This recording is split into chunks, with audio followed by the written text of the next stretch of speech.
Доколку на новата средба Кодзијас Димитров закажана на 12 април во Скопје се биде во ред, преговорите за името ќе преминат во рацете на премиерите на двете земји, соопшти денеска лидерот на партијата Потами. Тој во интервју за грчката државна телевизија изјави дека следниве неколку недели ќе бидат клучни дали ќе се постигне решение или не за проблемот околу името. Ставрос Теодоракис при тоа изјави дека шефот на грчката дипломатија детално го информирал за разговорите и потврди дека на 12 април двајцата шефови на дипломатиите повторно ќе седнат на преговарачка маса.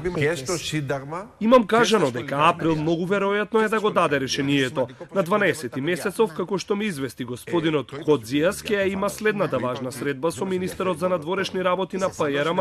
И ако помине добро оваа средба, сваќам дека случајот ќе оди во рацете на двајцата премиери.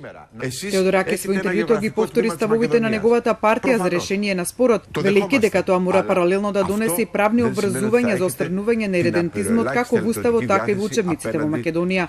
Шефот на грчката дипломатија вчера започна со брифинзи на политичкиот врв на Грција за последната рунда разговори околу името, кои продолжи и денеска. Последните случувања во процесот се ставени на денешниот дневен ред на кабинетот на министри на грчката влада предводен од Ципрас. И во Македонија вчера започна процесот на информирање на политичките актери за средбата во Виена.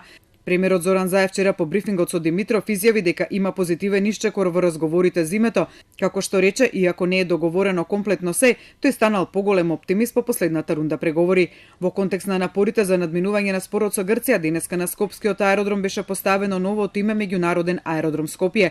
Промената на името на аеродромот уследи како потек на добра волја од македонска страна да покаже дека нема иредентистички намери кон Грција. Со името на Скопскиот аеродром истовремено беше сменето името на автопатот Александар Македонски во пријателство.